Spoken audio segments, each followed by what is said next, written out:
Welcome to Season 2 of The Gargle, the fortnightly tech and science pull-out section of the Bugle's audio newspaper for a visual world, now available in a visual format via our YouTube channel, thereby directly contradicting the subheadline of the audio newspaper. And did you know, science fact, that the pull-out section is not ineffective as a contraceptive, but you can probably do better. I'm your host, Alice Fraser, and you can probably tell from my voice that the vaunting ambition that has led me to bring the Gargle back to life has immediately stricken me down with some sort of hideous disease, and also possibly the laziest dirty punchlines for every possible joke I've written today, so I apologize in advance for how many jokes will be about penises this week. Speaking of which, I would like to introduce our guests for this week. Welcome, returning from the long trek across a deathly swamp with only a Bunsen burner and a range hood for company, it's James Colley. Hello, thank you. It's so nice to be anywhere after that trek. And seeking forgiveness for the technological monstrosity he just cyberjacked into sentience, but now it's gone mad and turned all pornography on the internet into an AI deepfake of your mum, it's Josh Gondelman. Thank you so much. I don't deserve forgiveness, but I will grovel for it. That's kind of a blanket statement about my personality. And the front cover of this week's magazine is a picture of a sexy space station flaps akimbo, hustily tempting billionaires to shoot millions and billions of dollars into space. Also, science fact, jizzing into space is the number one cause of pregnant moon. And also the saying, shoot for the moon, which I cannot emphasize enough, again, is about sex. Though I do actually have a running hypothesis that old men taking high doses of TRT, testosterone replacement therapy, is what is ruining the world. You're sort of meant to fight your way to the top with aggression and no mercy, and then you get to about sort of 55 and you wake in the morning at like 3 a.m. suddenly stricken with regret and fear and go, maybe I should build a library. You're meant to come down off the testosterone high. But now there's all these men who are like on 22-year-old man jacked up levels of testosterone, and instead of sort of considering how they might, return some seed to the earth, they go, I need to send my dick into space. Very, I think doctors are to blame, functionally speaking. Well, this used to be like the dream of particularly the Australian male used to be to become successful enough that you can buy the strangest car on the market and circle it around your town. It's the only kind of like positive attention you can get at that stage. And now they're trying to make out in the back seat. You're right. It's a terrible idea. It's genuinely bad. Josh? And Alice, I want to circle back to something you said, which is that doctors are at fault.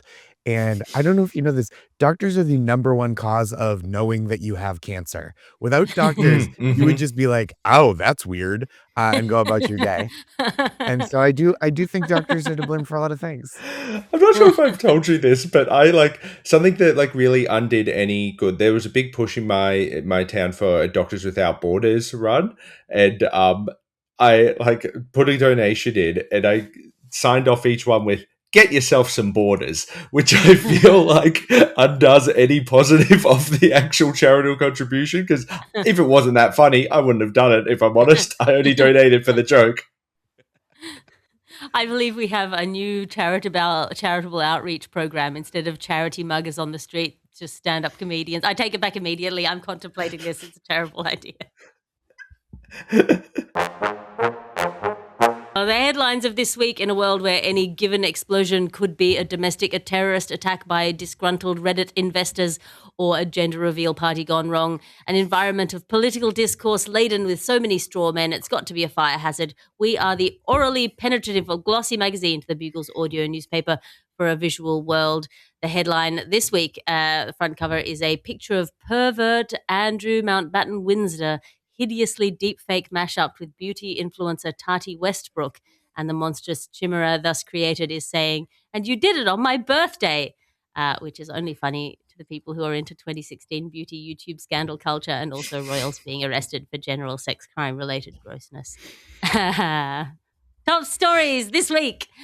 Mankind, with discussions on the rise about what constitutes humanity. We have at last achieved an answer, and it is chins. Yes, not self-awareness or language or couples therapy that takes us above the animals. It is chins. James Colley, as a man with a handsome chin, can you stare powerfully into the upper quadrant of the frame while you tell us a little bit more about this story? Well, so this comes from the University of Buffalo. Now, the team to run this research, the team at the University of Buffalo, investigated the collection of 532 skulls they just so happen to have lying about. Don't worry about it. Thank you for coming, Mr. Colombo. No further questions. Thank you. Now, this is a complicated story. I'm not sure how complicated they think it is because I'm going to quote New Scientist here. In simple terms, the chin is a bony projection of the lower jaw that extends beyond the front teeth, to which the average New Scientist subscriber probably went, oh, Oh, chin. I've been reading this in the dark. Okay, so Is that how you spell that? I'd only been hearing it out loud. they found out why I have a chine. A chine? What's a chine? Oh, a chine. We have our reason. Very, very exciting. Drum roll, please. And it is no reason. We just have them. Evolutionarily speaking, we were working on something else at the time and ended up with a chin. We acquired chins in the same way that I have children. It wasn't what I was trying to do, but it was more of an offshoot of what happened. Look, you were not trying. It's like if we get some research out of this, sure, who cares?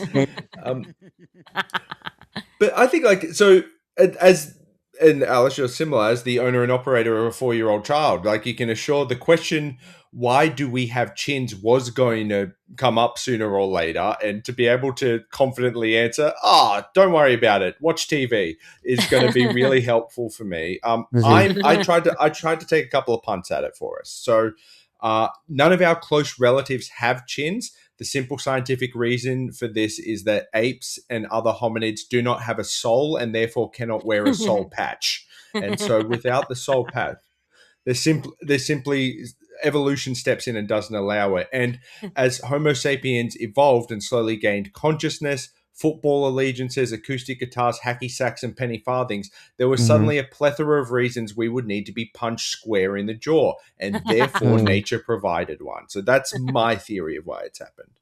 There was previously a theory that the chin existed to protect the kind of tender parts of your neck and throat.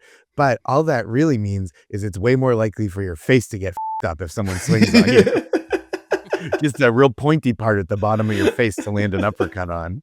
Good news. We found a way to protect your thigh. We've put a ball bag right in front of it. Mm-hmm. That's right. It's just kind of a soft landing pad for fists and knees against your thighs. Also, because there were many hypotheses before this current one, and others thought that the chin was attractive to potential mates, and that's why we selected for it as an evolutionary trait, which is interesting because I would always think that would go the other way. Like, what is a chin if not a canvas for soup and barbecue sauce, rendering you unable to reproduce?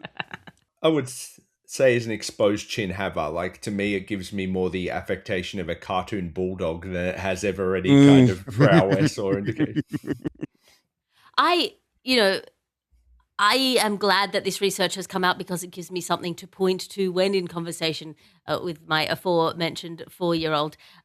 Although I have to say I do appreciate the requirement to constantly deduce first principles from any order of magnitude. For example, I was asked today why you don't put your fingers in your mouth in public, and I had to explain that it makes people feel quite insecure to have attention brought to the places that lead to the inside of your body, because people don't like being reminded that the inside of their body is squishy and disgusting, and so we don't touch any of our holes in public.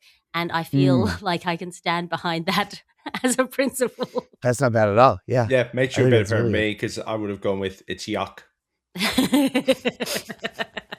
One interesting thing about this, I didn't know this before, but there is the idea of a chin is what's known in evolutionary science as a spandrel, perhaps, which is a feature that evolved incidentally along with a more crucial attribute, although spandrel does sound like the offspring of a spaniel and a mandrill.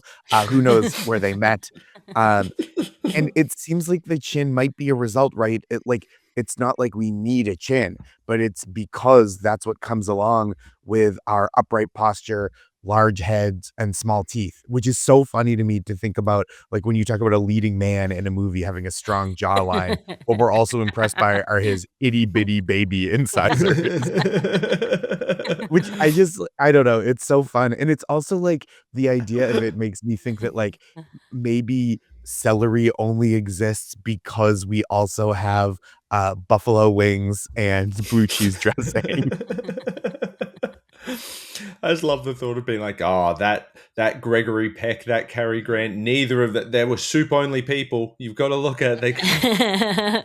Look, if I know anything about evolution, and I do not, my guess is that this bony protrusion was on its way to trying to become a crab. So, Face crab, very important.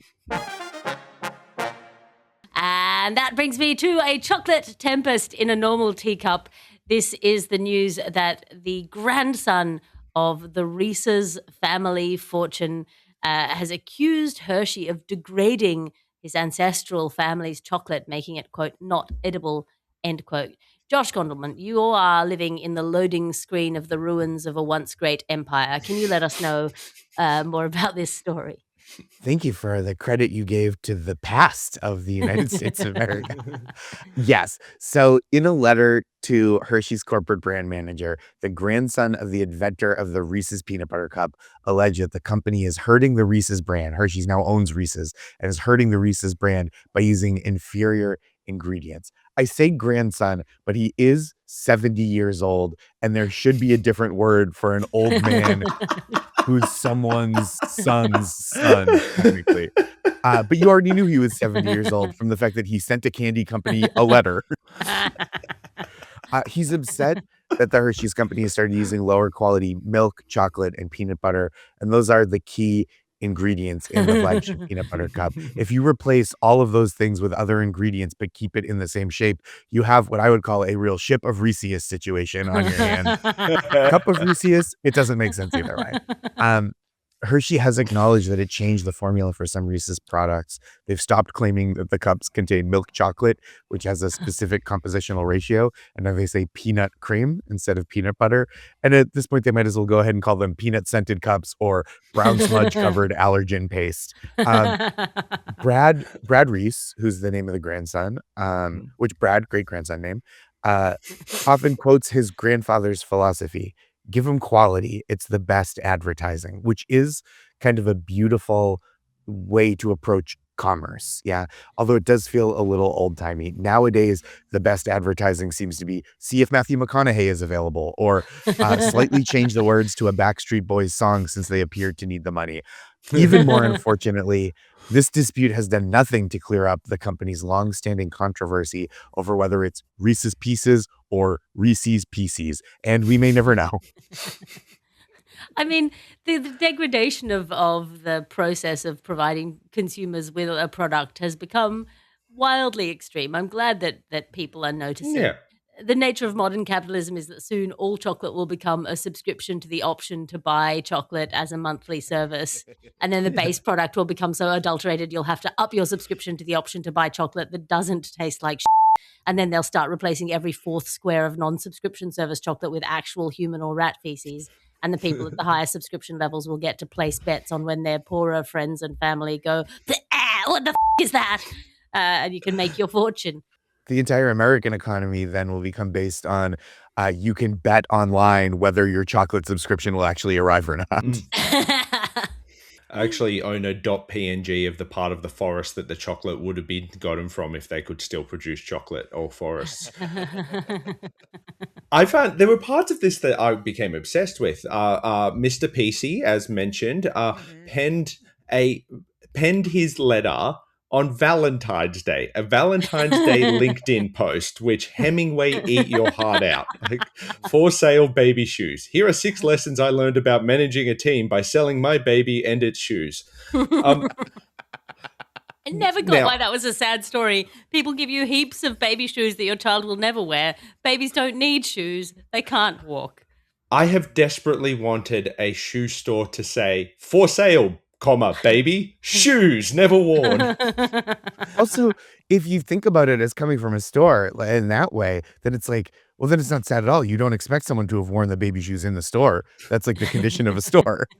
I do agree on this story. I do agree that the Reese's Pieces are cutting corners because they're little round chocolates. And the other thing that's useful to say is that we have given again, and I feel we cannot overemphasize this very old grandson, one of the oldest grandsons you can imagine. Like, like the first couple moments of Benjamin Button, that's him. That's who he is. The old grandson is he seems to be, as we've told the story so far, quite dignified in his response. But he also changed his homepage to have an orange cap that has this phrase, "Make Reese's great again," which I guess is just the only way we can do protest now. You have to pick a color and a hat and just tinge of fascism. I do get it though. Like this is his grandfather's legacy. His grandfather fought, died, and yes, killed for these chocolates. In World War I, he would capture krauts, he would scoop out their innards, and he'd replace them with peanut butter. And decades later, when he worked out a taste even better in chocolate, the company took off. And I can understand wanting to preserve that memory. Speaking of preserving memories, farts, there is now a Fitbit for farts. It is allegedly very serious. Sorry.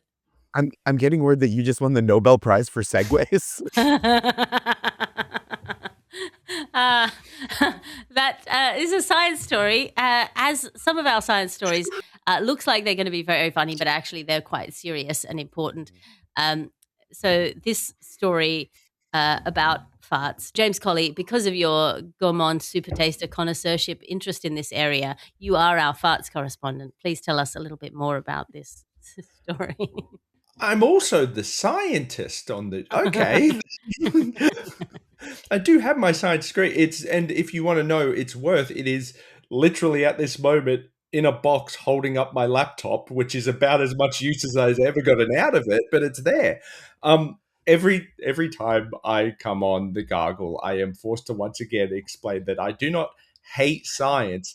This show makes me hate science. So the Fitbit for farts. This is an era of, quote, smart underwear, which I simply do not trust because any underwear of sufficient intelligence to become aware of itself and its purpose will be tempted to kill itself and obligated to kill me. So... Up until now, artificial intelligence hasn't gotten that far. Up until now, methods of gastrointestinal science relied on self-reporting, which is notoriously difficult, not just to accrue data, but also get an accurate reportee, because we all know it's the one who smells it that dealt it. And scientists say this could have practical applications, the creation of this smart underwear that tracks your flatulence. I moved my glasses there as if I was making an important point. I just don't want to say fart 100 times. But it's good. Like, it could have practical applications, which is good because it's underwear and it should have practical applications. All I need is have you seen the women's lingerie section? I see that there's 3 main functions for undergarments, and they ought to be covering the bits you're meant to cover, absorption and warmth. And there are products on the market that offer none of those things. Look, all I really want, and if artificial intelligence can help with this, if artificial intelligence could help with this, sure. I just need a certainty meter that's something that works on like kind of the same accuracy as the feels like temperature, that you're like, fart incoming, 82% certainty, just so I know what kind of risk I am taking. So this study, on average, before the study, in the before times, we'll always know it as the BF, the before fart study, it was thought that people had about 14 farts a day. Why did we think that much? We just picked a number and no one questioned it for thousands of years. And then in this study, it has been up to 32 as a more accurate number. And in one case, in one person studying this, 59. Now, researchers considered studying this participant more, then thought about it and went, nah, actually, you know what, you're fine, just be free. They also apparently created an artificial butt for this project, so they say, which is also what I would say were I caught with an artificial butt, that it's for the science program I'm doing that's helping people all over. This is for a study that is apparently going to be called the Human Flatus Atlas. But it should be called the Human Flatus Atlas. Should be called. And about this point, I realized there are about 4,000 different ways to go with this joke. So I went with the telltale fart. But if you, the dear listeners to the Gargle, send your idea to Alice Fraser for a Penguin Classic with one word replaced with fart, I can guarantee you Alice will give the best one a terrific prize. And you can enter as many times as you want, daily, hourly if you're nasty. Just send your ideas straight to Alice at any time. Email us in at thebuglepodcast.com. Harry Gordon is our new producer and editor, and he's going to enjoy those immensely. I am surprised. I've read quite a number of news stories. I try to, triangulate the facts in this kind of thing, and obviously all science news has grabbed this story with both hands and run straight for the audience at 1,000,000 miles an hour because they're all desperate for a story that actually looks like it might be fun enough to lure someone onto their websites where they might learn something new. They all went with underwearables for the smart underpants, and none of them went with thunderpants, which I feel is a missed opportunity. Thunderpants, fart bit, a Fitbit for farts is a fart bit for certain. Bit. There it is. Well, that's when you're like, oh, that'll tell you what's it going to be. That's, I think, a more useful device. It's like that water bottle that tells you how much water you've drunk out of it. It's like the underpants that tell you when you've shat yourself. This is a great point, Alice, because if you want to know how much you're farting, you don't need some kind of invasive electronic device in your underpants. All you have to do to keep track of your farting is move in with someone that you're dating. You'll never be more aware of every single puff of air that passes between your cheeks. Also, underwear that keeps note of every time you fart, that's not smart underwear. That's rude underwear. That's a different thing. I have to bring this up. One scientist even described these underpants as a continuous glucose monitor for farts, which is insane to me. A CGM is a device that commonly helps people with diabetes monitor their blood sugar so they can keep it within a healthy range and adjust their insulin levels accordingly. And you don't need an Apple Watch up your ass to tell you to cut back on the beans. If I wanted an Apple Watch off my ass, I'd go to the club and ask for it. Never mind. This is how Christopher Walken kept my daddy's Apple Watch all those years.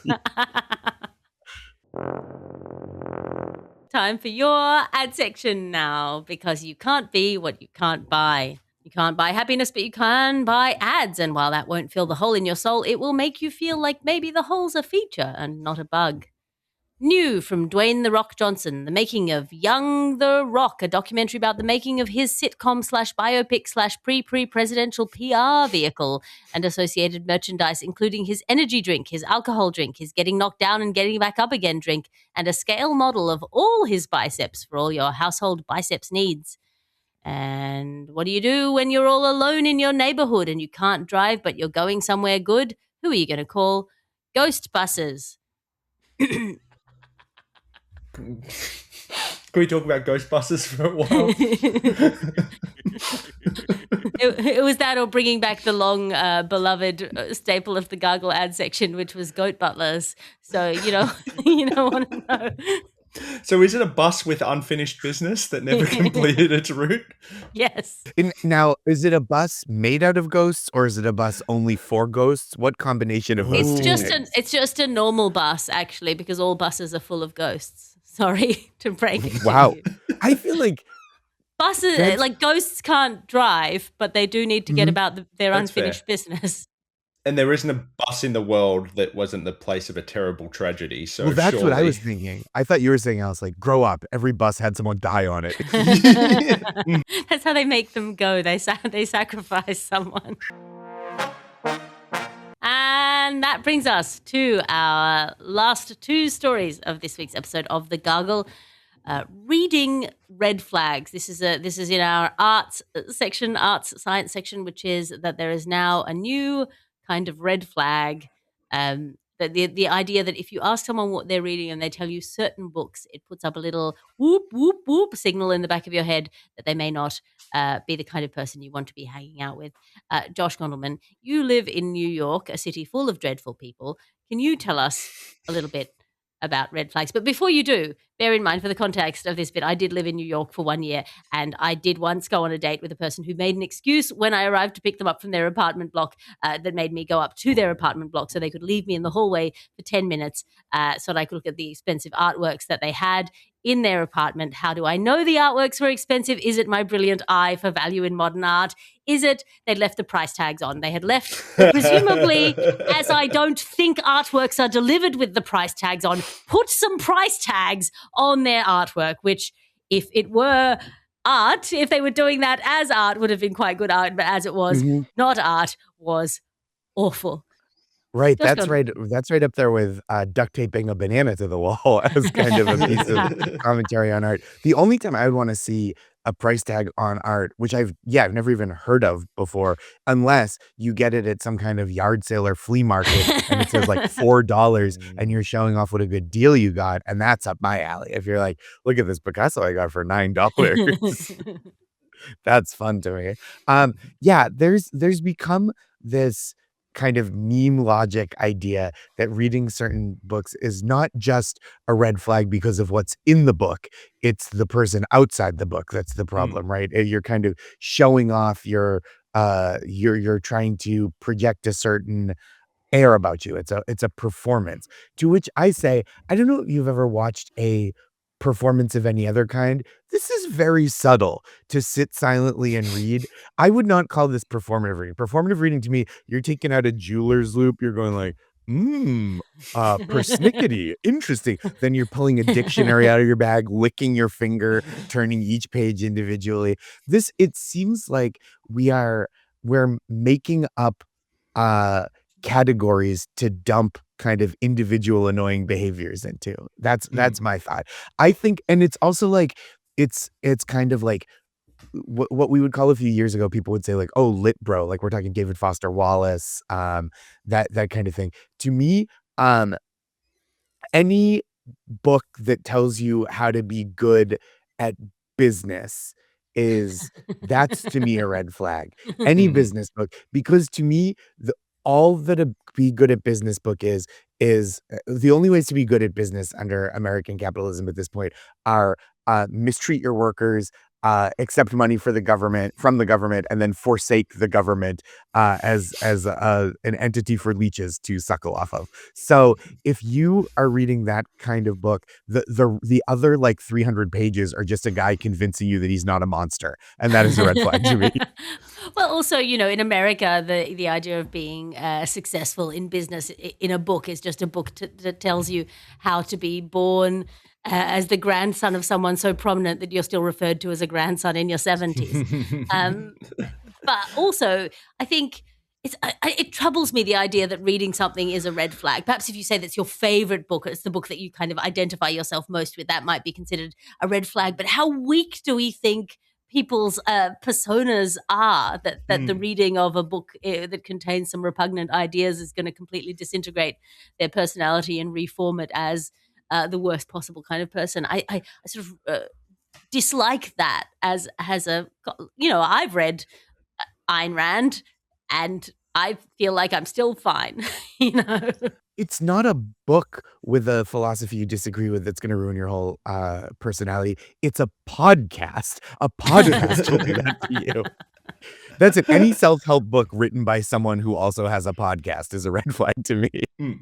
Yes. I think they've picked the wrong books because like Infinite Jest is the go-to right now one. Infinite Jest is actually quite readable. It's about smoking too much weed and watching short-form videos and destroying your brain. It's actually pretty good for right now if you want to go into it.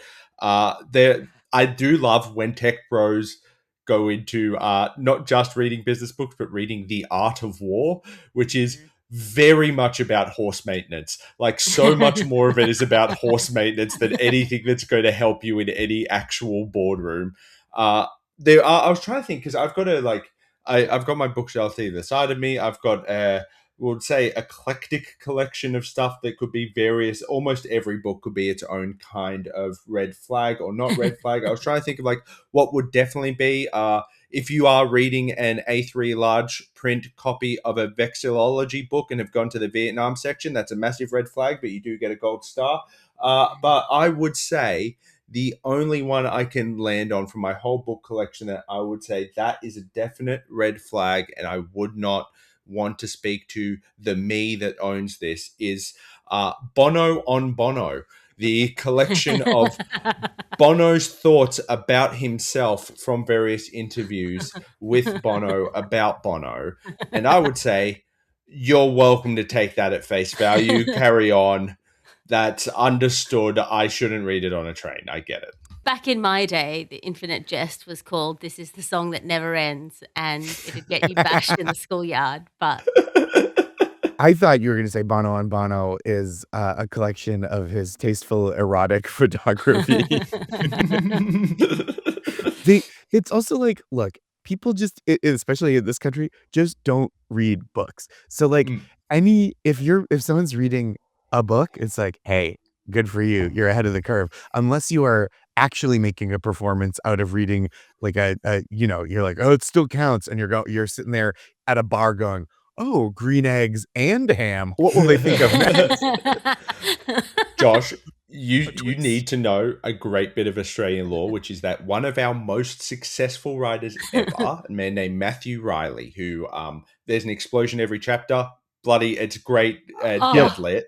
Can we do a spin-off podcast about Matthew Riley? Please, God, please. Alice, I'm there for every part. But so Matthew Riley very famously launched his career. He's an incredibly well-selling author now, something like 30 books, all shit. And he launched his career when he was an independent author by there is one seat on the front of Australian buses, and maybe all buses, none of my business, but one seat that faces the rest of the bus. And he would sit on that seat and open his own book and audibly enjoy it. Oh, ha-ha. That was his word of mouth marketing campaign, and now he's one of the most successful authors ever. So performative reading works. The word of mouth of the ghosts on the buses is what that is. I mean, he has a falcon called Horus. He has a left hand that is a robot left hand that he lost in a volcano incident. There is at least a chapter which is about the ordnance and nicknames that all of the characters have. I thought you were talking about the author. He rides a Boeing 747. No. This is the character, Jack West, one of the 9 great warriors of human history, who rides a Boeing 747 that he stole from Saddam Hussein. And it is, please read it out loud to your loved ones. This is wonderful. Incredible. I truly, when you were like, he lost a hit in a volcano, he has a falcon, I'm like, this author is the most eccentric man who ever lived. You're talking about the character. I also think this would be a perfect. It's all just autobiography. He solves all of these puzzles, never by the deductive reasoning as presented by the Inklings that the reader should also be able to solve the puzzle as the protagonist goes along, but just like by remembering a page in a book he read once. That rules. This is so good. Also, you're saying reading your own book and audibly enjoying it on the ghost bus, because that's a perfect activity for ghost bus, because it would make me say.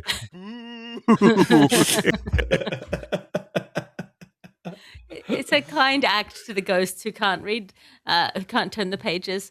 Oh man, what were we talking about? I think we're talking about Blue Cobalt, the Matthew Riley's book that's kind of a Power Rangers ripoff, where the Power Rangers fight in front. The golden one is an offensively gay caricature. Blue Cobalt is like calling a book Red Rouge. God, I want to meet this guy so bad. And the point is that the premise of this concept that there are red flag books, that if there's somebody performatively reading a particular kind of book, it tells you something about their personality, completely elides why we now have performative reading, which is the existence of the Kindle and the subtle reading. And this is like this red flag guy thing is very mask coded. But I cannot tell you, if you see a woman reading particularly a very cutely decorated Kindle, I guarantee you she was reading some of the most filthy and depraved pornographic story that you couldn't possibly imagine. If you were a ghost that had been on a fuck bus for 100 years, you could not imagine the kind of haunted bang bus? women Where are we introducing the bus into this situation? There has been a terrible crash on the bang bus, and now the haunted souls inside are stuck for all eternity. We have to No notify one's so coming many on that nexts of bus. kin. There's so much unfinished edging business that is happening on that bus. No, now you have to make the ghosts come. I warned you that this was going to be a filthy show. And that brings us to our final story of this week's episode of The Gargle Returned, and that is the rise among us of a new kind of person. A new kind of person has launched. Tech society in San Francisco is wrestling very profoundly at the cutting edge of the implications of AI's impact on personhood and value. And some have presented in contrast to this disempowerment of increasing AI technology, the concept of the agentic person. James Colley, you've got a daughter who's going to grow up to meet people like this. Can you unpack this story for us? Oh, that upset me right on the way in. I haven't gotten to do they this say on the ghost bang bus. I'm so sorry. So this is this is a type of person who, and I haven't gone to do this on the new Bugle. Harry, finger on the censor button. We have a word for this kind of person in Australia. It's a bit of slang. It's and so they've invented a new kind of this person, and so the idea is that someone whose whole thing is that they can fake interviews and be put in a position of power that they're not qualified for, and then has created a device to get other people in positions of power so that the systems can erode more effectively in the world and faster, because no one knows what the fuck they're doing and everything's actually being controlled by a device built by an idiot who didn't know what he was doing when he built that, and so on and so forth, in a babushka-doll of incompetence. So now, instead of having things like thoughts or dedication, or even, let's say, loyalty or integrity or anything of the sort determining your lot in life, it is now down to the people most willing to just do things without thinking about the consequences, which is an incredibly wily coyote way of running an entire society. And I'm so excited to be dying sometime soon and not having to see how this ends up. Yeah, we're really putting the future in the hands of less reliable spell check, and I'm terrified of it. I think every once in a while someone will crop up in an interview. It'll be like some guy whose company makes chatbots, and he's like, chatbots, that's basically people. And I'm like, well, you shouldn't get to vote. I don't know if they're people. You're less of one for saying that. And I just hate it. Oh, it makes my blood boil, a thing I'm capable of because I'm a person with blood. I genuinely, like, I would rather, you know how like the cliche boring thing is someone's dream? I like hearing about people's dreams. They're weird, they're bizarre, they're interesting. I would rather get the fucking raw data from someone's fart underpants tracking than have to listen to what prompts they put into ChatGPT over the week. It makes me sad. It makes me sad. So whenever somebody's like, oh, I asked ChatGPT, and I'm like, oh, what happened? Did all your friends just did they all sink on a boat? Did everyone in your family go missing on a hike and you didn't have anyone's phone number anymore? Yeah, this is what cousins are for. If you want someone to lie to you, get a cousin and ask them anything about the history of the world. I feel like I could set up a website where I would just say whatever answer to people and they would treat it as gospel. That would be fun for me, and I would do it for free, and it wouldn't even be that environmentally catastrophic. Although I would be drinking a lot of water. I feel like it would take a lot out of me to have to do this all day. I mean, all of this, well and good. It feels like we are stepping further and further into a future in which there are, very much the kind of Eloi, agentic, high agency people who are capable of intellectual thought, and they conceptualize the rest of humanity as these Morlocks who are, completely subject to the whims of AI, the thing that they themselves have invented. It, It it it upsets me. it's also like it's just a thing that does a facsimile of a human function, right? It's like obviously not real, and you know that because you made it, which is like so. It's like so baby-minded to do. Like, do you think the first person who ever sculpted a realistic human-looking sculpture was like, "Oh, I guess that's my dad now." Like, what are you talking about? Just because it does a human thing, you know what I mean? It's Well, like, nobody's ever, like, looked at a dildo and been like, "I gotta marry that thing." I mean, the problem, of course, is that we are completely unused as a species to conceptualize anything that produces language as something other than a thinking mind, because we have identified the presence of a thinking mind by the presence of language. And the things that look like they produce language, we attribute to a thinking mind, CF, Ouija board.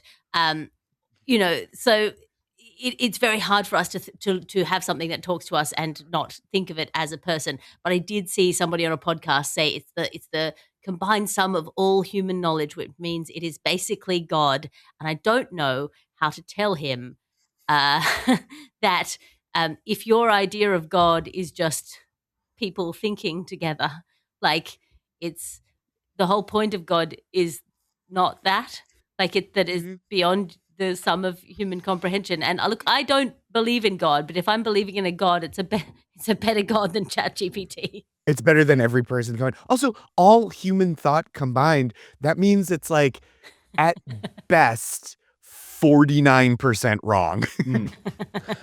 I also like these are all very sophisticated arguments. I think we should throw these people in the little pit of the angry monkeys that hate the new monkey and let those monkeys just rip them to shreds. Isn't that a nice? Then everyone wins. Little monkey gets his little plush toy. Everyone else gets a world without these freaks, and the monkeys get to feed their bloodlust. This feels like a primal. It's actually quite beautiful, and because I thought of it and said it out loud, it will be scraped by someone's data and give you an Mhm. answer there. And Chat, you're right, Chat. Now this is in the realm of things that ChatGPT could say. Look, I say this to all of you who are worried about the presence of AI in your lives. The only solution is to become wildly unpredictable. I was just thinking like how great it will be for like my 80-year-old grandson one day being sucked into signing up for a subscription service so he can recreate me and have a conversation with me, and all I say to him over and over again is I think less of you for subscribing to this service. It's like, that does sound like Grandpa. That is what Grandpa would have said. And he'll be saying that into his 70s. This episode of the podcast is brought to you by Winter Olympics merch. Half price because everything's smaller in the cold and the sports are either doing things so fast or so high it laughs in the faces of gods. Physics that hasn't even been invented yet and the sports that are better both performed and watched while seriously stoned on frozen pot brownies. And that brings us to the end of this week's episode of The Gargle. Josh Gondelman, have you got anything to plug? Yes. I write a newsletter called That's Marvelous. You can sign up for it at that'smarvelousnewsletter.com. It's full of jokes and pep talks and all my live dates.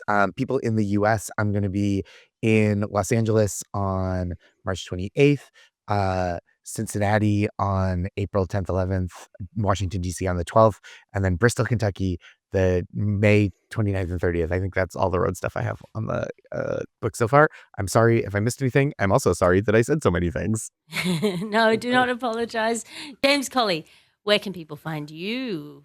I would say you can check out, there's a show called Always Was Tonight, which was a really fun produced First Nation show from Australia that was controversial enough that it was several jokes, something like 15 of its jokes were read out in Parliament about people being very angry about it. It's also going to be on a thing called the Australian Network or the ABC Australia Network. I only know about this because they made me write a promo for it. I can't remember what it actually is, but if you get something that seems to be called the Australian Network, then you can watch the show on that, or ABC iView on a VPN. I'm not your dad, but what I really want to plug here is that if you have a young adult in your life, if you have someone who is, getting into reading. Matthew Riley wrote a book called Hovercar Racer, which follows a man named Jason Chaser, the hovercar racer, in the futuristic world of Tasmania. And you really have to dig deep into that book as soon as you can. And you can find me in Adelaide, Melbourne, Sydney, Brisbane, Newcastle in Australia, and then in London and the UK and Edinburgh. All of the dates are up at patreon.com/Alice Fraser or my website, alicefraser.com. I will be touring my show, A Passion for Passion, and also my new work in progress show, tentatively titled, Oh Man. And it will be a lot of fun. But I also do weekly writers' meetings twice a week. Over at the Patreon. You can sign up there for free. I'm using it as my central point because the algorithms don't work anymore. So you can subscribe there. It's more or less a mailing list, but it's a mailing list where I will eventually attempt to provide you so much value that you begin to feel guilty and want to pay me money, because I cannot bring myself to actually ask you to do that. Also, my Swiss writers' retreats, if you want to write in the Swiss mountains with me in October, there are just a tiny number of places remaining. So feel free to sign up there. Again, patreon.com/Alice Fraser is the place to go. We are going week on week with Realms Unknown, which is our science fiction and fantasy podcast. Stay subscribed to the Gargle here, but go subscribe over there to Realms Unknown. If you like that, you can have me every week. This is a Bugle podcast and Alice Fraser production. Your editor is Harry Gordon. Your executive producer is Chris Skinner. I'll talk to you again next week.